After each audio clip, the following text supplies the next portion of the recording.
നമസ്കാരം, പ്രവാസി മലയാളിയിലേക്ക് സ്വാഗതം. സൗദിയിൽ വീണ്ടും പ്രവാസികൾക്കെതിരെ ഇരട്ടത്താപ്പ്.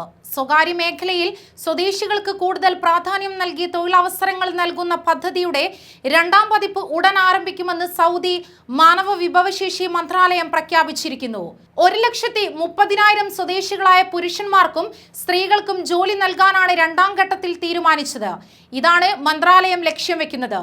36 മാസത്തിനുള്ളിൽ പദ്ധതി നടപ്പിലാകുമെന്നാണ് സൗദി പറയുന്നത്. ഗതാഗതം, ലോജിസ്റ്റിക്സ്, വ്യവസായം, സ്വകാര്യ മേഖലയിലെ ടൂറിസം, റിയൽ എസ്റ്റേറ്റ്, കെട്ടിട നിർമ്മാണം, ആരോഗ്യം, വാണിജ്യം തുടങ്ങിയ മേഖലയിൽ 5,000 റിയാലിൽ കുറയാതെ തൊഴിലവസരങ്ങൾ ഒരുക്കാനാണ് പദ്ധതിയിട്ടിരിക്കുന്നത്. വൻകിട ഇടത്തരം കമ്പനികൾക്കും പെട്ടെന്ന് വളരുന്ന സ്ഥാപനങ്ങളും രാജ്യത്ത് വരുന്നതിന് വേണ്ടി വലിയ പദ്ധതികളാണ് നടപ്പിലാക്കാൻ തീരുമാനിച്ചിരിക്കുന്നത്.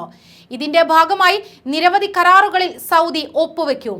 അതേസമയം നിർമ്മാണ, റിയൽ എസ്റ്റേറ്റ് മേഖലയിൽ 20,000 സ്വദേശികൾക്കും വ്യവസായിക മേഖലയിൽ 25,000 പേർക്കും ജോലി നൽകാനാണ് തീരുമാനിച്ചത്. കൂടാതെ സ്വകാര്യ ടൂറിസം മേഖലയിൽ 30,000 പേർക്കും, ഗതാഗത ലോജിസ്റ്റിക് മേഖലയിൽ 20,000, ആരോഗ്യ മേഖലയിൽ 20,000, വ്യാപാര മേഖലയിൽ 15,000 പേർക്കും തൊഴിൽ നൽകാനാണ് തീരുമാനിച്ചിരിക്കുന്നത്.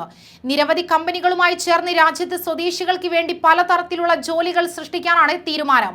പരിപാടിയുടെ നേട്ടം ഉറപ്പാക്കിക്കൊണ്ട് കൺസൾട്ടിംഗ് സ്ഥാപനങ്ങളായിരിക്കും അതിനുവേണ്ടി മേൽനോട്ടം വഹിക്കുക.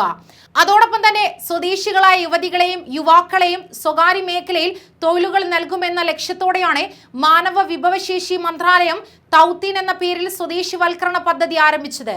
2020 പദ്ധതി സൗദി ആരംഭിച്ചത്. 2021 അവസാനിക്കുന്നതിന് മുൻപ് 1,15,000 പൗരന്മാർക്ക് രാജ്യത്തിലെ വിവിധ മേഖലകളിൽ വിവിധ തലങ്ങളിൽ ജോലി നൽകുക എന്നതായിരുന്നു ആദ്യഘട്ടത്തിൽ നടത്തിയിരുന്ന പദ്ധതി.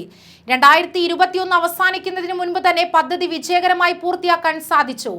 ഈ വർഷം പദ്ധതിയുടെ രണ്ടാം പതിപ്പ് ആരംഭിക്കാനുള്ള ശ്രമം സൗദിയിൽ ആരംഭിച്ചിട്ടുണ്ട്. രണ്ടാം വർഷത്തെ പദ്ധതി പൂർത്തിയാക്കുന്നതിനോടെ 1,30,000 സ്വദേശികൾക്ക് സ്വകാര്യ മേഖലയിൽ തൊഴിൽ ലഭിക്കുമെന്നാണ് സൗദി കണക്കുകൂട്ടുന്നത്. ന്യൂസ് ഡെസ്ക്, പ്രവാസി മലയാളി.